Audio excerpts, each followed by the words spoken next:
Halo Sobat Top Karir, balik lagi di Top Karir TV, channel YouTube yang berisi tentang dunia pekerjaan profesional dan tips karir. Bahasa Inggris saat ini semakin dibutuhkan dan penting untuk dikuasai. Salah satu alasan utamanya adalah untuk peningkatan karir, terlebih lagi jika kamu bekerja di perusahaan multinasional. Sudah banyak loh perusahaan yang sekarang lebih memilih kandidat yang memiliki kemampuan berbahasa Inggris. Bahkan, nggak jarang para rekruter sudah melakukan wawancara kerja menggunakan bahasa Inggris kepada para kandidatnya. Untuk meningkatkan skill bahasa Inggris, kamu bisa belajar secara otodidak maupun dengan mengikuti kursus.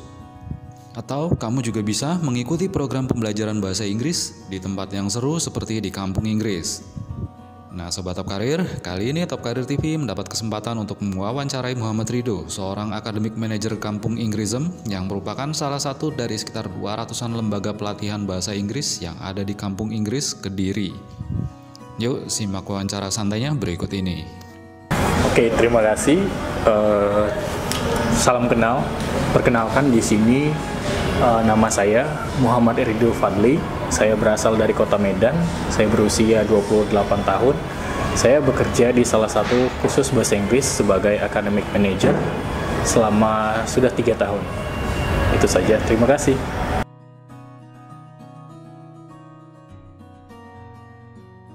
Oke. Pertama kali belajar bahasa Inggris mungkin dari SD ya. Cuman mungkin kita seiring berjalannya waktu kita baru menyadari bahwa bahasa Inggris itu penting ketika di saat kita memang membutuhkan mungkin dari dunia kerja. Nah, saya mulai mempelajari bahasa Inggris itu dengan serius itu di tahun 2016. Saya belajar di Kampung Inggris Pari selama kurang lebih itu 6 bulan.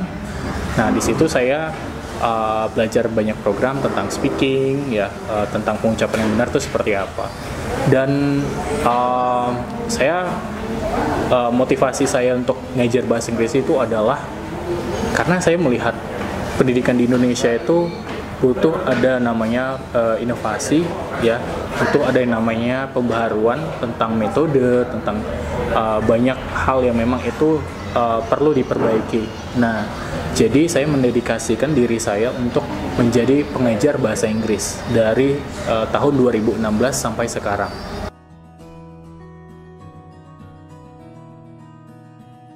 Pengajar itu kita harus mengetahui bagaimana karakter dari orang-orang yang kita ajari. Ada yang memang dia itu motivasinya itu tinggi ya ketika belajar bahasa Inggris. Namun ada juga yang memang orang yang belajar itu dia karena tuntutan.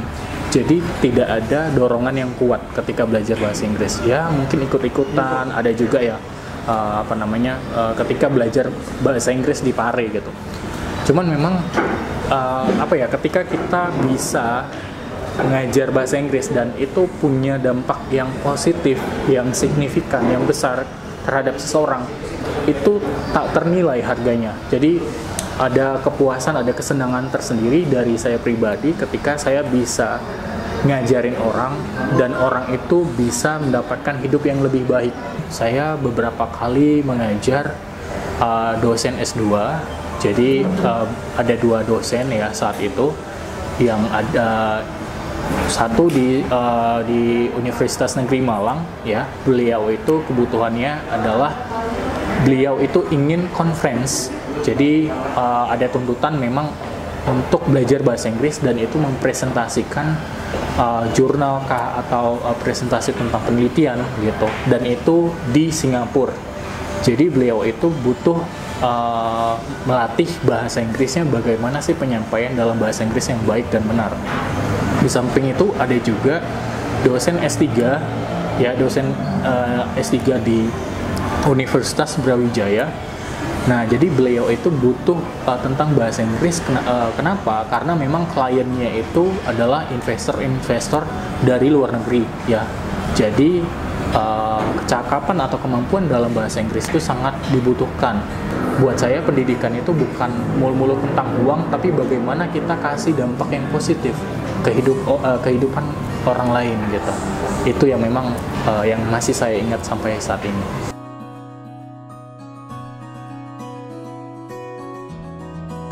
Pengalaman yang tidak mengenakan ya pasti banyak ya, mungkin dari teman-teman yang kurang support. Cuman gini, ketika kita belajar pasti ada rintangan, ada tantangan, ada hal-hal yang tidak mengenakan ya gitu. Jadi itu bisa satu hal yang memang menghambat kita gitu. Saya ketika mengajar selalu berangkat dari masalah. Kenapa? Karena orang atau teman-teman yang belajar bahasa Inggris pasti tujuannya itu karena sudah berusaha bertahun-tahun untuk belajar bahasa Inggris, tapi tidak menemukan cara atau metode yang memang tepat. Nah, dari situ saya berangkat dari masalah, saya lihat masalah dari students yang memang itu belajar apa saja. Saya perinci dan saya cari solusi. Karena memang pendekatan dan masalah masing-masing students ketika belajar bahasa Inggris itu berbeda. Ada yang mental block, jadi takut salah ketika berbicara, jadi kebanyakan mikir. Nah, jadi di situ saya kasih motivasi, solusinya adalah saya kasih motivasi, saya kasih dorongan, saya kasih support bahwa belajar itu butuh proses dan tidak ada yang mudah, dan kita pasti melakukan kesalahan. Dan dari kesalahan itu kita belajar. Oh, ternyata ini selama ini tuh kita salah, dan dari kesalahan itu kita belajar untuk lebih baik gitu.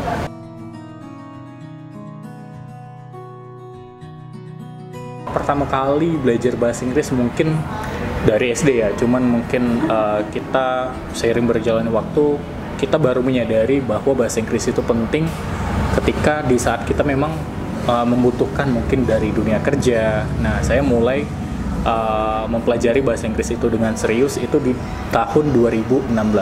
Saya belajar di Kampung Inggris Paris selama kurang lebih itu 6 bulan. Nah, di situ saya belajar banyak program tentang speaking ya, tentang pengucapan yang benar itu seperti apa. Dan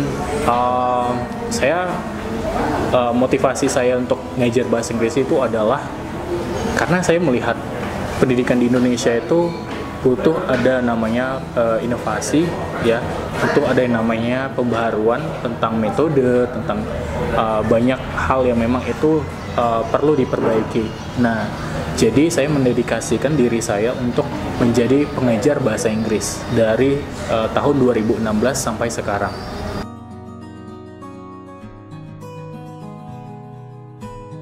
Kita bicara tentang kampung Inggris, mungkin yang ada di pikiran kita tuh semua orang di kampung Inggris itu ngomong bahasa Inggris. Kenyataannya tidak. Jadi di kampung Inggris itu ada lebih kurang 200 kursusan ya, dan itu tidak hanya bahasa Inggris. Sebenarnya kata yang tepat adalah kampung bahasa. Namun dikarenakan dominasi dari lembaga bahasa Inggris sekitar 80%, maka kata yang lebih dikenal adalah kampung Inggris.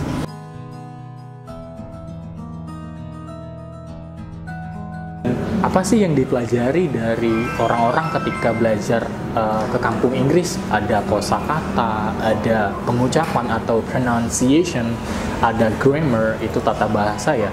Terus ada speaking ya, berbicara, reading, terus ada writing ya. Intinya banyak sekali ya yang dipelajari. Ada juga translation ya, ada juga TOEFL, ada juga IELTS gitu. Jadi karena banyaknya kursusan itu tergantung bagaimana kebutuhan kita ya, kebutuhan kita itu apa sih gitu. Kalau kita ingin studi di luar negeri, maka kita harus belajar TOEFL ataupun IELTS, tergantung negara yang kita tuju gitu, seperti itu.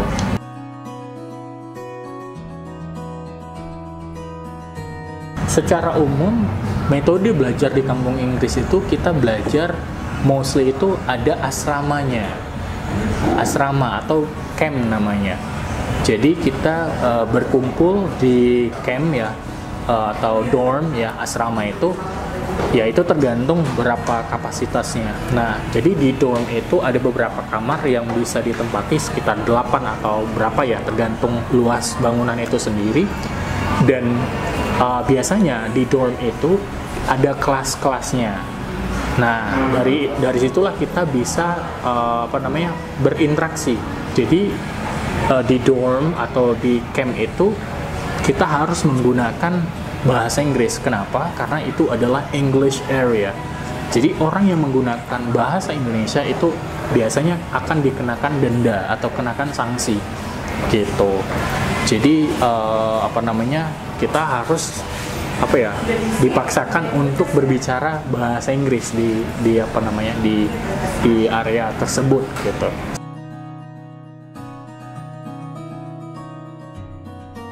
Mungkin secara umum kemampuan bahasa Inggris itu terdiri dari 4 skills ya, atau 4 kemampuan. Yang pertama didasari dengan listening, yaitu mendengar, dan yang kedua adalah speaking, berbicara, dan reading, itu membaca, dan writing. Jadi 4 skills ini saling berketerkaitan. Jadi ketika kita ingin belajar bahasa Inggris tidak bisa dipisahkan. Ketika kita ingin belajar speaking, kita harus banyak mendengar, karena dalam bahasa Inggris kita mengenal namanya itu proses input. Proses input itu ada 2, yang pertama itu adalah listening, dan yang kedua adalah reading. Tidak akan mungkin ketika kita ingin mampu dalam berbicara bahasa Inggris ataupun menulis dalam bahasa Inggris tanpa kita melakukan 2 hal ini. Jadi kita harus banyak listening untuk terbiasa. Bule itu ngomongnya seperti apa sih? Kok kesannya terlalu cepat ya? Namun, di balik itu semua ada tekniknya, ada caranya, ada alasan kenapa mereka itu terbiasa ngomong seperti itu. Ya, karena memang mereka itu punya cara atau namanya itu word connection atau speech connection yang itu memudahkan mereka itu untuk menyambung kata per kata. Jadi itu kesannya terkesan cepat gitu. Dan untuk reading ya itu butuh, karena kita ketika ingin menyampaikan suatu hal dalam bahasa Inggris kita butuh kosakata. Dan cara terbaik untuk meningkatkan kosakata adalah dengan membaca. Nah, proses output ya, tadi ada proses input, ada proses output.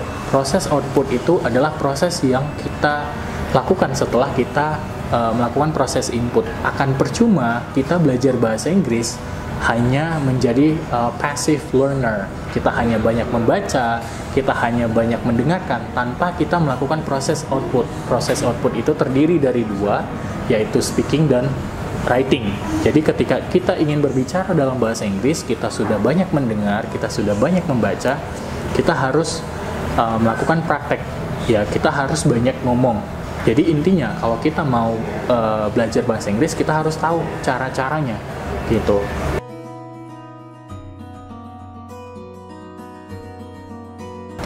Bahasa Inggris itu menjadi salah satu yang sangat penting di zaman sekarang. Kenapa?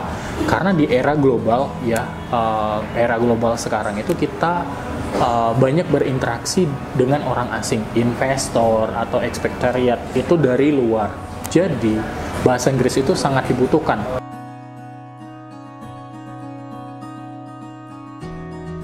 Nah, jadi gini, bahasa Inggris itu terbagi dari 2 ya, secara umum ya, penggunaannya ya, dari segi penggunaannya. Ada bahasa Inggris pertama itu conversation atau daily conversation, dan yang kedua adalah business atau English at work. Jadi pertama, English conversation atau general English biasanya kita gunakan itu untuk percakapan sehari-hari. Bagaimana kita berinteraksi sama tetangga, sama teman gitu. Dan itu memang lebih mudah dipelajari karena memang bahasanya dia itu lebih simple. Jadi yang kedua itu adalah English at work atau English for business ya. Atau simpelnya English untuk bidang profesional ya. Jadi English secara profesional itu ketika kita menggunakan bahasa Inggris dalam sebuah pekerjaan. Contohnya ketika kita ingin melakukan meeting atau pertemuan, negosiasi, presentasi, atau menulis email ketika bekerja, itu sangat dibutuhkan gitu. Jadi bedanya juga ketika kita berbicara tentang English for professional, itu bahasanya lebih formal. Bahasanya lebih formal dan kosakatanya itu lebih tinggi.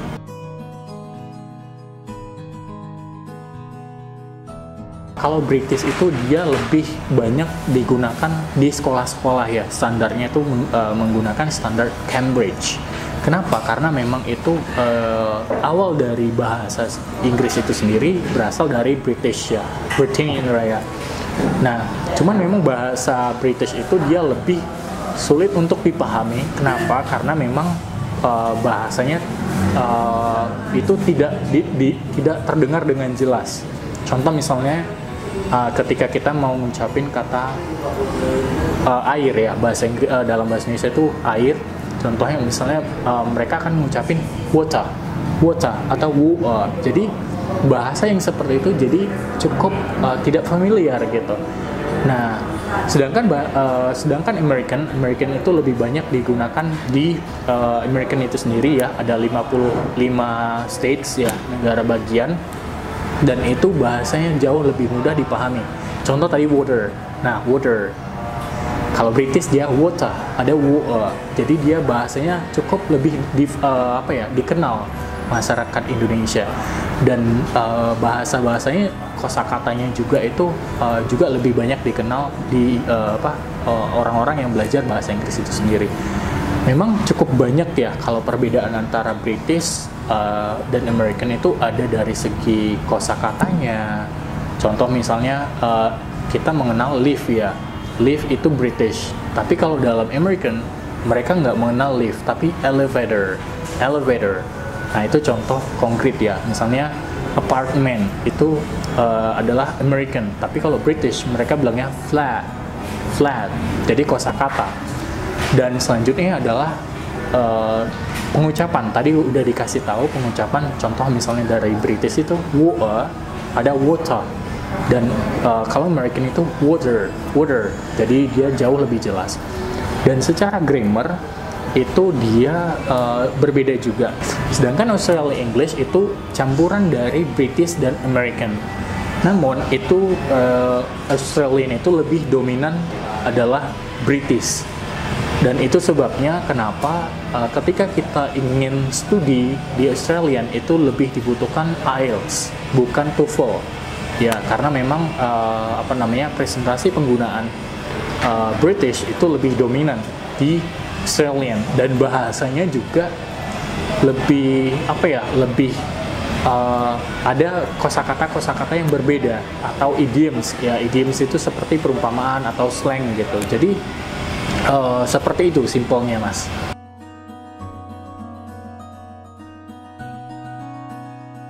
Kalau TOEFL itu kebanyakan digunakan di American ya, di Amerika dan beberapa negara Asia ya, Asia Tenggara ya. Jadi itu tergantung negaranya gitu.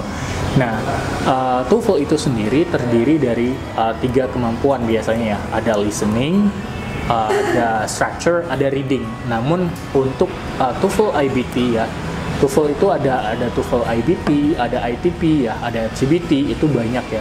Kalau IBT itu dia hampir sama dengan IELTS karena dia menguji 4 skills. Dia ada speakingnya gitu, dan itu dilakukan secara online gitu. Nah, untuk TOEFL IBT juga bisa digunakan atau bisa dikonversikan ya namanya ke konversi IELTS. Tapi kalau TOEFL biasa, TOEFL ITP atau CBT itu tidak bisa karena skillsnya itu berbeda. Yang diuji itu hanya 3, sedangkan IBT itu 4. Oke. Nah, sedangkan bicara tentang IELTS itu bisa digunakan lebih luas di Eropa, di Asia, hampir seluruh Asia itu menggunakan IELTS, dan di Australia. Nah, sedangkan di IELTS itu ada 4 skills ya, di speaking, listening, reading, dan writing. Dan itu memang lebih sulit ya. Kalau menurut saya pribadi, kemampuan dari atau latihan atau tes dari IELTS itu lebih sulit gitu, dan biaya untuk tesnya juga lebih mahal gitu.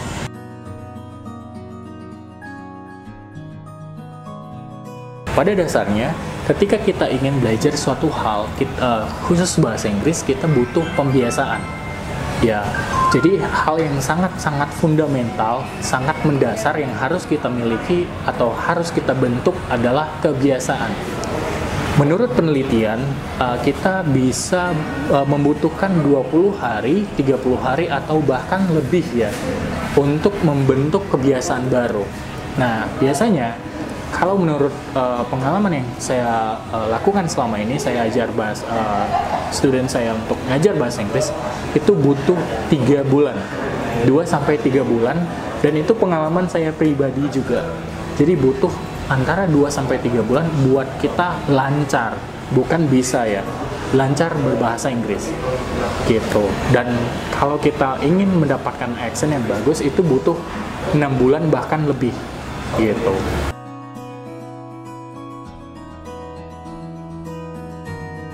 Jadi ketika kita bicara tentang tips dan trik belajar bahasa Inggris, hal yang sangat mendasar yang harus kita ketahui adalah tujuan. What is your goal? Apa tujuan kita? Nah, dari situ kita bisa membongkar apa sih yang harus kita lakukan. Kita bisa atur. Contoh misalnya, ini saya kasih contoh tips dan trik ya. Itu dikhususkan untuk speaking. Nah, pertama-tama yang harus kita lakukan adalah kita harus terbiasa mendengarkan. Ya, mendengarkan dalam bahasa Inggris. Kenapa? Karena itu menjadi proses input. Jadi kita tahu bahasa Inggris itu salah satunya itu adalah mendengarkan. Jadi ketika berbicara atau tanya jawab dalam bahasa Inggris, baik itu sama orang lokal maupun bule langsung, kita jadi terbiasa. Jadi kita tahu. Nah, lalu setelah itu kita harus banyak membaca. Membaca itu atau reading. Kenapa? Karena dengan begitu kita mendapatkan kosakata baru. Gitu ya. Dan setelah itu adalah speaking. Inti dasar ketika kita ingin menguasai bahasa Inggris itu sebenarnya ada 2. Kita harus membentuk kebiasaan itu, jadi kita harus melakukan itu setiap hari berulang. Jadi itu akan terbentuk di alam bawah sadar kita juga gitu. Terus yang kedua adalah pengulangan, repetition ya. Repetition dan practice. Ya, itu dua hal yang memang saling keterikatan gitu.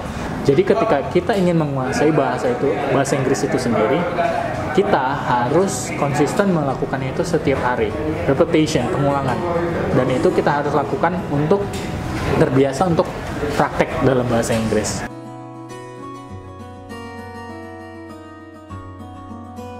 Sebagai seorang pengajar, seorang guru, kita harus melek, harus melihat zaman itu seperti apa sih. Kalau kita punya mindset, fixed mindset, mindset itu ada 2 ya, ada fixed mindset, ada grow mindset. Kalau saya lebih ke grow mindset. Kenapa? Karena saya melihat zaman itu terus berkembang, terus maju. Nah, pasti informasi yang berkembang itu pasti juga akan banyak ya, banyak. Dan itu pasti ada inovasi juga. Nah, dari situ menjadi tuntutan buat seorang guru terus belajar bagaimana sih berinovasi, metode-metode yang konvensional. Kita harus, wah ini biar lebih interaktif, biar lebih fun, gimana sih? Kita kasih games, kita kasih ice breaking, kita kasih apa. Jadi itu melakukan inovasi. Kalau konvensional, itu kesannya itu monoton. Dan student itu seringkali itu tidak semangat. Jadi sebagai seorang guru, tidak hanya studentnya saja yang belajar bahasa Inggris, tapi seorang guru itu harus belajar juga. Jadi kalau kita tidak belajar, kita nggak menemukan inovasi, kita tidak menemukan solusi di situ. Makanya seorang guru itu tidak didorong untuk tidak berhenti untuk belajar, maka teruslah belajar, tidak mengenal waktu gitu.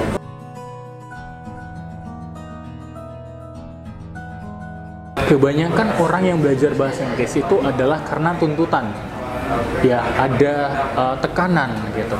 Nah, coba kita harus rubah mindset kita bahwa ketika kita belajar bahasa Inggris, kita investasi ke otak kita, ya investasi ke otak kita untuk membantu buat diri kita itu bisa upgrade skill kita.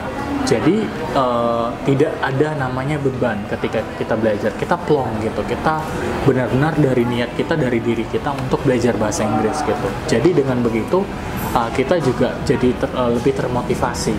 Jadi cobalah berpikir ke depan ketika kita belajar bahasa Inggris itu manfaat apa yang bisa kita dapat. menyenangkan gitu. Jadi biar kita tuh lebih semangat dan nggak ada beban gitu ketika belajar bahasa Inggris. Nah, itu dia tadi wawancara antara Top Karir TV dengan Rido, Academic Manager Kampung Inggrism di Kampung Inggris Kediri. Oke Sobat Top Karir, segitu dulu video kali ini. Semoga bermanfaat, dan kalau kamu suka dengan video ini, jangan lupa untuk like, subscribe, dan komen. Oh iya, buat kamu yang lagi nyari-nyari pekerjaan, coba deh kunjungi Instagram resmi Permata Indonesia di @permataindosejahtera. Ada banyak lowongan pekerjaan yang bisa kamu coba lamar di sana. Terima kasih sudah nonton video ini sampai habis. Sampai ketemu lagi di video seputar dunia karir dan profesional lainnya di Top Karir TV. See you!